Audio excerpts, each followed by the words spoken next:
بسم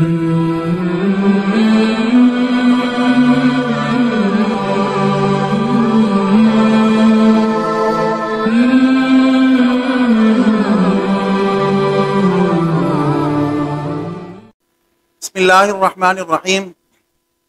اللہ تبارک و تعالی نے اہل ایمان مسلمانوں کے دلوں کے اندر حرمین شریفین کی محبت یہ فطری طور پر رکھی ہے،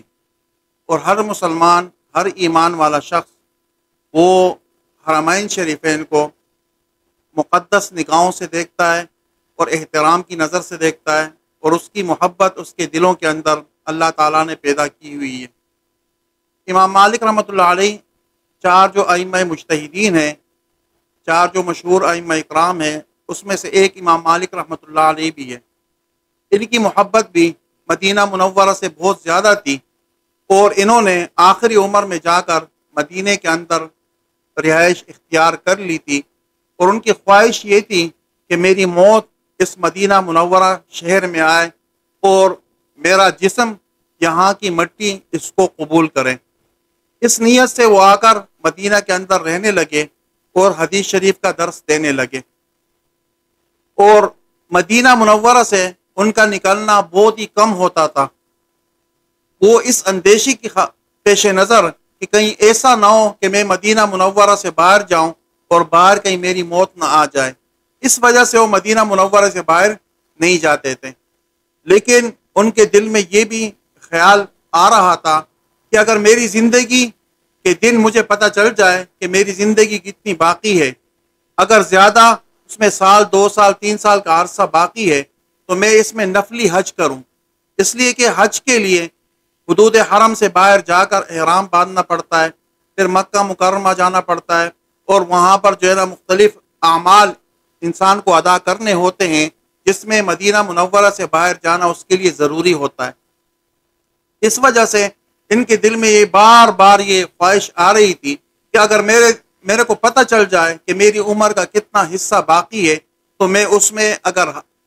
نفلی حج کر سکتا ہوں تو میں نفلی حج کر لوں، اور اگر نہیں ہے تو میں مدینہ منورہ میں ہی رہ کر اپنا وقت گزاروں۔ یہی خواہش لے کر یہ دل میں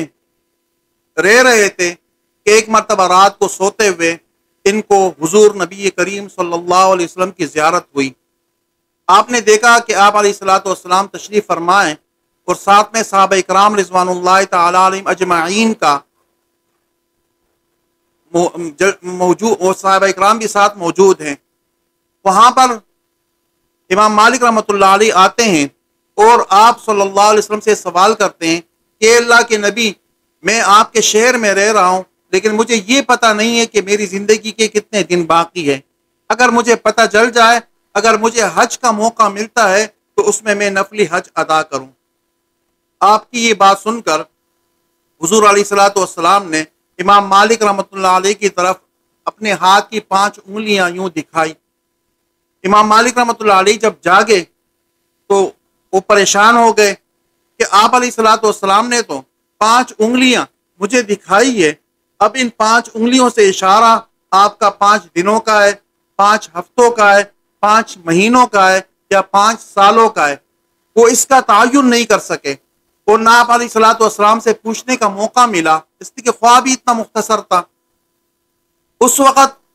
تابعی تھے امام محمد ابن سیرین رحمۃ اللہ علیہ، جو خوابوں کے بادشاہ کہلایا کرتے تھے، اور ان کی کتابیں خوابوں کے حوالے سے مشہور ہیں، اور تمام معبرین حضرات جتنے بھی خوابوں کی تعبیر بتانے والے ہیں، وہ انہی کی کتابوں سے رہنمائی حاصل کرتے ہیں، اور انہی کے اصول جو انہوں نے خوابوں کے لیے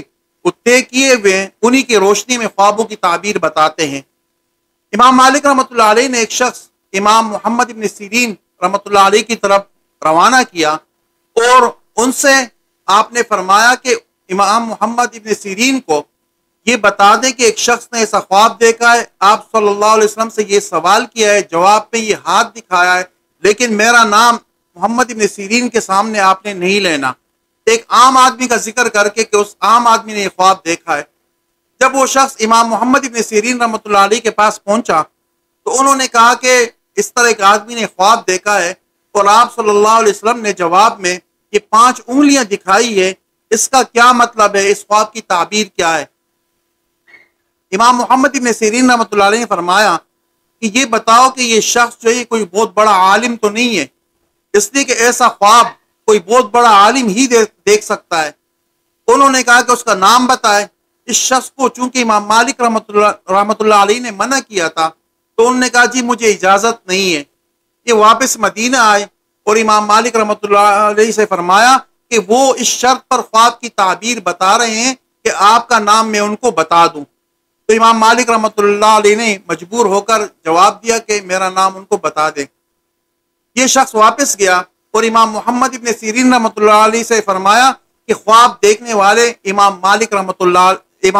ہیں۔ تو انہوں نے فوراً کہا کہ بالکل، میں بھی یہی سوچ رہا تھا کہ خواب دیکھنے والا کوئی بہت بڑا عالم ہو سکتا ہے، یہ کوئی عام آدمی نہیں ہے۔ پھر انہوں نے کہا کہ یہ خمسۃ لا یعلمہن الا اللہ، یہ جو آپ علیہ الصلوۃ والسلام نے اشارہ کیا ہے، یہ ان 5 چیزوں کی طرف کیا ہے جن 5 چیزوں کا علم اللہ تعالیٰ نے قرآن کریم میں فرمایا کہ یہ میرے علاوہ کوئی نہیں جانتا۔ آپ نے 5 انگلیوں سے قرآن کریم کی اس آیت کی 5 چیزوں کی طرف اشارہ کیا، جس میں اللہ تعالیٰ فرماتے کہ ان اللہ عنده علم الساعہ، کہ قیامت کب آئے گی اس کا علم اللہ تعالیٰ کے پاس ہے۔ وَيُنَزِّلُ الْغَيْثَ، بارش کب برسے گی، کتنی برسے گی، یہ بھی اللہ تعالیٰ کے علم میں ہے، اس کا علم کسی اور کے پاس نہیں ہے۔ وَيَعْلَمُ مَا فِي الْأَرْحَامِ، اور ماں کے پیٹ میں جو بچہ پیدا ہونے والا ہے وہ لڑکا ہے یا لڑکی ہے، نیک بخت ہے یا بد بخت ہے، یہ بھی صرف اللہ تعالیٰ جانتا ہے، کوئی نہیں جانتا۔ اور وَمَا تَدْرِي نَفْسٌ مَاذَا تَكْسِبُ غَدًا، کل آدمی کیا کیا کام کرے گا، یہ آنے والے کل کا اور اپنے اعمال کا انسان کو پتہ نہیں ہے، یہ علم بھی اللہ تعالیٰ کے پاس ہے۔ اور وَمَا تَدْرِي نَفْسٌ بِأَيِّ أَرْضٍ تَمُوتُ، آخری بات جو امام مالک رحمۃ اللہ علیہ کی مطلب کی بات تھی، اس میں اللہ تعالیٰ نے فرمایا کہ انسان کی موت کس زمین پر واقع ہوگی، یہ علم بھی اللہ تعالیٰ کے پاس ہے اور کسی کے پاس نہیں۔ گویا کہ نبی علیہ الصلوۃ والسلام نے امام مالک رحمۃ اللہ علیہ سے فرمایا کہ تم مجھ سے جو سوال کر رہے ہو کہ میری موت مدینے میں واقع ہوگی تو کب ہوگی، تو آپ صلی اللہ علیہ وسلم نے قرآن کریم کی اس 5 چیزوں کی طرف، باتوں کی طرف اشارہ کر کے فرمایا کہ تمہارا جو سوال ہے وہ بھی ان 5 باتوں کے اندر شامل ہے۔ اس کا علم، ان 5 باتوں کا علم چونکہ صرف اللہ تعالیٰ کے پاس ہے اور کسی کے پاس نہیں ہے، اس لیے اس کا جواب میں آپ کو نہیں دے سکتا۔ تو امام مالک رحمۃ اللہ علیہ نے پوری زندگی مدینہ منورہ میں گزاری، اور مدینہ منورہ کے اندر وہ ہمیشہ وہ یہ کہتے تھے کہ میرا دل تو چاہتا ہے کہ میں مدینہ منورہ میں سر کے بل چلوں، لیکن چونکہ یہ ناممکن ہے، اس لیے میں کم سے کم اتنا تو کر سکتا ہوں کہ چپلوں کے بغیر جوتوں کے میں اس مدینہ منورہ کی گلیوں میں اور بازاروں میں چلتا رہوں گا، نہ معلوم کہ کہیں ایسا نہ ہو کہ آپ علیہ الصلوۃ والسلام کا قدم کہیں پر پڑا ہو اور اس کے اوپر میری جوتی یا میرا چپل آئے گا، یہ تو بہت بڑی گستاخی اور بے ادبی ہو جائے گی۔ اس وجہ سے، اس ادب، احترام اور مدینہ منورہ کی محبت کی وجہ سے امام مالک رحمۃ اللہ علیہ نے جتنا بھی وقت گزارا وہ بغیر چپل کے وہاں چلتے تھے، اور اسی طرح اللہ رب العزت نے پھر وہاں ان کو موت بھی دے دی اور وہاں کی زمین ان کو اللہ تعالیٰ نے نصیب بھی کی۔ اللہ رب العزت سے دعا ہے کہ اللہ رب العزت ہمیں بھی مدینہ منورہ کی محبت ہمارے دلوں میں پیدا فرمائے۔ وآخر دعوانا الحمدللہ رب العالمین۔